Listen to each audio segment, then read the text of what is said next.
अस्सलाम वालेकुम ख़वातीन व हज़रात। उम्मीद आप सब लोग बिल्कुल ठीक ठाक होंगे, खैरियत से होंगे और सब की लाइफ अच्छी चल रही होगी। तो आज का जो व्लॉग है वो मैं बनाऊंगा कि क्रेडिबिलिटी इंटरव्यू जो ACI होता है BPP यूनिवर्सिटी का, उसके अंदर कौन कौन से क्वेश्चन वो पूछते हैं। आज की वीडियो उन स्टूडेंट्स के लिए जो एज ए इंटरनेशनल स्टूडेंट यहाँ पे पढ़ने आ रहे हैं, और जो दूसरे सब्सक्राइबर हैं आज की वीडियो उनके लिए नहीं है, लेकिन अगर वो भी देखना चाहते हैं तो देख लें। मैंने एक लिस्ट बनाई थी, मैं यहाँ से देख के आपको गाइड करता हूँ। अच्छा, अब जो क्रेडिबिलिटी इंटरव्यू होता है वो बेसिकली आपको चेक करने के लिए वो इंटरव्यू लेते हैं कि आपकी जो इंग्लिश है वो इस पॉइंट की है कि आप जो है ना यहाँ पे आके किसी से इजीली कम्युनिकेट कर सकते हो। तो उसके अंदर सबसे पहले वो आपका इंट्रोडक्शन पूछते हैं। आपने उनको बताना है कि जिस तरह मैं बताऊंगा कि my name is Mohammad Abdullah and I am from Pakistan and I have completed my last qualification in information technology from University of Sialkot and it's 4 year degree। और उसके बाद आपने बताना है कि आई हैव अप्लाइड इन, जैसे कि मैंने मैनचेस्टर में किया तो मैं बताऊंगा I have applied in BPP university Manchester campus and my course is project management. तो सिंपली ये आपने इंट्रोडक्शन में बताना है, आपका जो हुआ आपने उस हिसाब से बताना है। मॉड्यूल वगैरह चेंज करने, कोर्स वगैरह चेंज करना, जो आपका होगा उस हिसाब से आप समझ रहे हैं।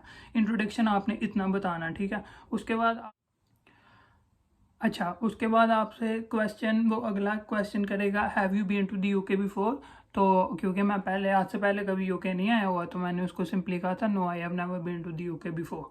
सिंपल इतना कह के तो आपने चुप हो जाना आगे से। मतलब ये मैं आपको लिस्ट, आप कॉपी और पेन से लेके बैठ जो क्वेश्चन आपको बता रहा हूँ वो आप राइट डाउन कर लो और उसके मुताबिक अपने मुताबिक वो उसके आंसर सर्च कर लेना। अच्छा, उसके बाद वो पूछेंगे what why do you want to study in UK। तो मतलब कि बेसिकली पूरा क्वेश्चन ये भी कर सकते हैं कि why do you want to UK instead of studying in your home और अनदर कंट्री। मतलब कि आपने अपनी कंट्री क्यों नहीं प्रेफर की अपनी मास्टर्स की डिग्री के लिए, या जो भी डिग्री आप करने आ रहे हो उसके लिए, या आप दूसरी कंट्री में क्यों नहीं जाना चाह रहे। तो आप सिंपली उनको ये कहोगे I have chosen UK because due to some of many reasons. आगे आप उनको बता देना कि UK is the second and largest international student destination. उसके बाद आप उनको ये बता देना कि the world second largest library in UK and उसके बाद आप मतलब कि आपका जो वो होगा ना, जो भी आपने सर्च किया होगा आपने वो बताना अपने मुताबिक, और बिल्कुल इजी वे में, जिस तरह मैं अभी वीडियो रिकॉर्ड कर रहा हूँ उस तरह सिंपल वे में कॉन्फिडेंट रहते हुए आपने उनके साथ कम्युनिकेट करना, ठीक है। वो बेसिकली आपको एक्सेस कर रहे होते हैं। तो उसके बाद अगला क्वेश्चन है what programme are you planning to study at BPP। तो वो पूछेगा कि मतलब ये क्वेश्चन उसने किया, ठीक है, तो आपने इसका आंसर देना है जो आपका प्रोग्राम होगा। मैंने प्रोजेक्ट मैनेजमेंट में अप्लाई किया था तो मैंने उसको सिंपली कहा था I have applied in project management and BPP university, ठीक है, मैनचेस्टर कैंपस, ठीक है। उसके बाद क्या चीज़ है, अच्छा, जब वो आपसे पूछेगा कि आपने प्रोग्राम की प्लानिंग जो है ना वो मतलब कौन से प्रोग्राम आपने चूज़ किया, तो आपने सिंपली उसको ये भी बताना है कि ये कितनी देर का है और फेस टू फेस है या ऑनलाइन है। ये सारी चीज़ें आपने उसको गाइड करनी है, ठीक है। वीडियो काफ़ी लंबी ना हो जाए इस वजह से मैं तेज़ तेज़ बता रहा हूँ। आप लोग लिख लेना क्वेश्चन और उस मुताबिक आप उसको सर्च करके तो अपने मुताबिक वो क्वेश्चन राइट डाउन कर लेना, ठीक है। उसके बाद अगला क्वेश्चन है why did you choose this course. मतलब वो आपसे पूछेगा कि why did you choose this course. मेरे से भी उसने ये पूछा था why did you choose this course, तो मैंने उनको सिंपली ये बोला था कि I choose this course because this course is directly link to my last qualification. And फिर मैंने उसको बताया कि जैसे कि मैंने आपको पहले बताया I have completed my last qualification in information technology and in information technology I have studied about project management. When I studied about project management I feel interest in it, so this is the reason that I select ये वाला course, ठीक है। मतलब कि उनको reason देनी है कि अपनी जो लास्ट क्वालिफिकेशन है वो आपकी किस तरह रिलेट कर रही है आपकी इस डिग्री के साथ, जो आपने अभी कोर्स सेलेक्ट किया है उसके साथ वो किस तरह रिलेट कर रही है। तो किसी तरह भी रिलेट कर लेना यार, इसमें कोई मुश्किल बात नहीं है, ठीक है। उसके बाद नेक्स्ट क्वेश्चन है can you tell me about the course structure and module, ठीक है। अच्छा, जब आपसे वो कोर्स स्ट्रक्चर का पूछेगा ना, जब आपसे वो कोर्स स्ट्रक्चर का पूछेगा तो आपने सिंपली उसको ये कहना है I am planning to study MSc management project management at BPP university campus, जिस तरह का मैंने आप बताया। तो अगर सिर्फ स्ट्रक्चर का पूछेगा तो आपने बताना कि it's full time face to face 12 month duration course, मतलब कि मेरा कोर्स है वो full time face to face course है और 12 मंथ ड्यूरेशन है मेरे कोर्स की। तो इसलिए मैं स्ट्रक्चर अगर वो पूछेगा तो आपने उनको, या पूछेंगी तो आपने उनको ये आंसर करना है। लेकिन अगर वो पूछेंगी कि tell me about your course modules, तो फिर आपने उनको मॉड्यूल्स के बारे में भी बताना है। सबसे पहले आपने बताना कि मेरे इतने क्रेडिट आवर हैं, फिर आपने बताना कि मेरी इतनी टर्म्स हैं। टर्म्स मीन्स हम पाकिस्तान में टर्म्स को कहते हैं सेमेस्टर। आपने उनको ये कहना है कि मेरे इतने सेमेस्टर हैं और ये वाले सेमेस्टर में मैं ये क्रेडिट आवर कवर करूँगा और ये क्रेडिट आवर ये वाले मॉड्यूल के हैं और ये वाली टर्म के अंदर मैं इतने मॉड्यूल कवर करूँगा और इस पूरी टर्म के अंदर इतने मॉड्यूल और इतने क्रेडिट आवर कवर करूँगा। फिर आपने शिफ्ट होना है अपने सेकंड सेमेस्टर पे और इस तरह बारी बारी आपने उस हिसाब से उनको बताते रहना है, ठीक है।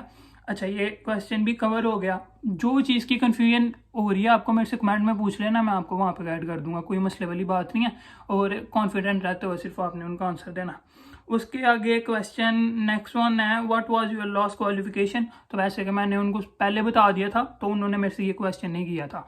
मैंने उनको बता दिया था कि I have completed my last qualification in information technology from university of Sialkot and this university located in Pakistan basically. तो उन्होंने मतलब इसका आंसर मैंने ये नहीं दिया था क्योंकि उन्होंने मेरे से ये पूछा ही नहीं था, मैंने उनको पहले बता दिया हुआ था। अच्छा, उसके बाद नेक्स्ट क्वेश्चन है, which other institute universities have you research in the UK। मतलब कि वो आपको कह रहे हैं कि आपने ये वाली यूनिवर्सिटी चूज़ की है, ठीक है, लेकिन आपने दूसरी यूनिवर्सिटीज़ भी रिसर्च की होंगी, ठीक है, तो वो कौन कौन सी की हैं। शुक्र अल्हम्दुलिल्लाह, सॉरी। अच्छा, तो वो पूछेंगे कि आपने कौन कौन सी दूसरी यूनिवर्सिटी चूज़ की हैं। तो आपने उनको कोई भी आपने जो सर्च की हो, आपको अच्छी लगी हो, आपने उनको बता देना कि मैंने ये यूनिवर्सिटीज़ चूज़ की थी, ठीक है।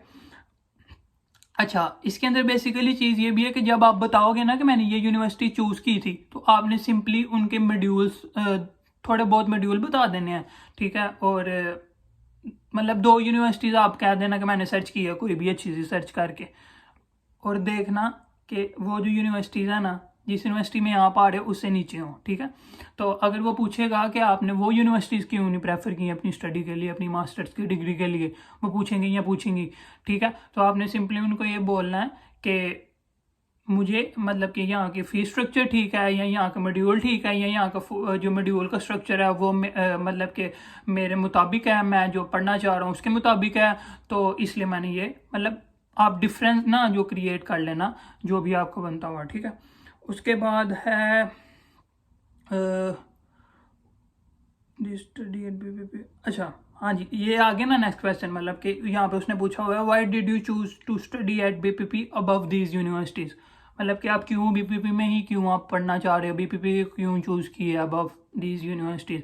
तो आपने उनको कोई एक ऑथेंटिक 1-2 रीज़न दे देनी है कि इस वजह से मैंने ये वाली यूनिवर्सिटी सेलेक्ट की है क्योंकि ये वाली यूनिवर्सिटी ऐसे है, ठीक है। मतलब दूसरी यूनिवर्सिटी की बुराई नहीं करनी, लेकिन इसकी अच्छाई कर देनी है। उसके बाद what do you want to do after finishing your course at BPP, what are your future plan and career aspirations. मतलब वो कह रहे हैं कि अपनी डिग्री कंप्लीट करने के बाद आपका क्या प्लान है। तो आपने सिंपली उनको कहना है कि after completing my degree I want to come back to my country and serve to my country as well. And उसके बाद क्या पूछा हुआ है, what is your future plans and career aspiration. अपने कोर्स के रिलेटेड जो आपने कोर्स पढ़ने के बाद आपने जॉब करनी होगी एज ए प्रोफेशनल, जैसे कि मैं एज ए प्रोजेक्ट मैनेजर बनूंगा या जो भी नसीब में होगा वो बनूंगा। आपने उनको बता देना कि मैं ये वाली जॉब, ये वाली, मतलब 2-3 कंपनीज आपने सर्च कर लेनी है पाकिस्तान में अच्छी सी, उनको बता देना कि मैंने कि ये वाली यूनिवर्सिटीज़ में ये मतलब ये वाली कंपनी में ऐसे एज ए ये करूँगा, जो आपके एम हो, जो आपके गोल हो। अच्छा, उसके बाद अगला क्वेश्चन हो जाएगा, are you being sponsored, who is funding your study. तो ज़ाहिर सी बात है इस एज में हम मतलब कि इस लायक नहीं होते कि हम सारी ना जितनी भी हमारी स्टडी के एक्सपेंस हैं खुद उठाएं। तो हर किसी के पेरेंट्स ही कर रहे होते हैं, तो आपने उनको बताना है कि मेरे फादर कर रहे हैं या मेरी मदर कर रहे हैं। उसके बाद वो आपसे पूछेंगे भी बाकायदा कि आपके जो अगर फादर कर रहे हैं तो आपके फादर की मंथली इनकम क्या है, उनकी सोर्स ऑफ इनकम क्या है, वो आपने सारी चीज़ें बतानी है उन्हें, ठीक है। और कोशिश करना कि उनको मल्टीप्लाई कर लेना पाउंड्स में, और अगर आप पाउंड्स में बताओगे तो उनके लिए उनको समझने के लिए आसानी हो जाएगी, ठीक है। उसके बाद अगला क्वेश्चन है how much do you need to live in the UK. जाहिर सी बात है हर एक जगह के अलग अलग एक्सपेंस है, मतलब कि अगर आप लंदन जा रहे हो तो उसके अलग लिविंग एक्सपेंस होंगे, अगर मैनचेस्टर आ रहे हो तो उसके अलग होंगे, बर्मिंघम जा रहे हो तो उसके अलग होंगे। तो आपने गूगल पे सर्च कर लेना, आपको ईजिली सारी चीज़ें मिल जाएंगी, ठीक है। तो आपने उसके मुताबिक वो पैटर्न बना के तो उनको बता देना, ठीक है। अच्छा, अगला क्वेश्चन है मतलब कि आपने उनको बताना है मेरी जो है ना अकोमोडेशन के एक्सपेंस इतने होंगे, मेरे लिविंग एक्सपेंस इतने होंगे, मेरे ट्रैवलिंग एक्सपेंस इतने होंगे, जितने भी एक्सपेंस हैं 9 महीने कितने होंगे, पूरे साल कितने होंगे, वो आपने मल्टीप्लाई करके लिख देना, लिख लेना, उनको याद कर लेना और वो आपने उनको बता देना, ताकि उनको भी समझने में आसानी हो और वो आपको इंटरव्यू पास कर दें, ठीक है। उसके बाद एंड वाले 2 क्वेश्चन रह गए हैं, do you have any dependent, they are they coming to the UK. मतलब कि मेरा यहाँ पे कोई डिपेंडेंट नहीं था, तो मैंने उनको बताया था कि I don't have any dependent in UK. So ये इसका आंसर था, सिंपल सा मैंने उनको बता दिया था। उसके बाद ये एंड पे वो अगर आप कहेंगे एंड पे वो ये क्वेश्चन करते हैं कि do you have any family in the UK, dependent वो ही हुआ ना, तो मेरा नहीं था तो उन्होंने मेरे से क्वेश्चन नहीं किया था। यही है बस क्रेडिबिलिटी के क्वेश्चन, अपने मुताबिक आप सर्च कर लेना, किसी चीज़ की समझ नहीं आई तो आप कमेंट में पूछ लेना, ठीक है। वीडियो काफ़ी लंबी हो गई है और यहाँ पे एंड करते हैं। दुआओं में याद रखना, अगर किसी चीज़ की कन्फ्यूजन है तो वो फिर से मैं कह रहा हूँ कमेंट में पूछ लेना, मैं आपको गाइड कर दूंगा। और जिस फेज से मैं जो चीज़ें एक्सपीरियंस करता रहूँगा वो आपको साथ साथ मैं गाइड करता रहूँगा। मुझे दुआओं में याद रखें और दें इजाज़त, इंशाल्लाह नेक्स्ट ब्लॉग में मुलाकात होती है, तब तक के लिए अल्लाह निगहबान।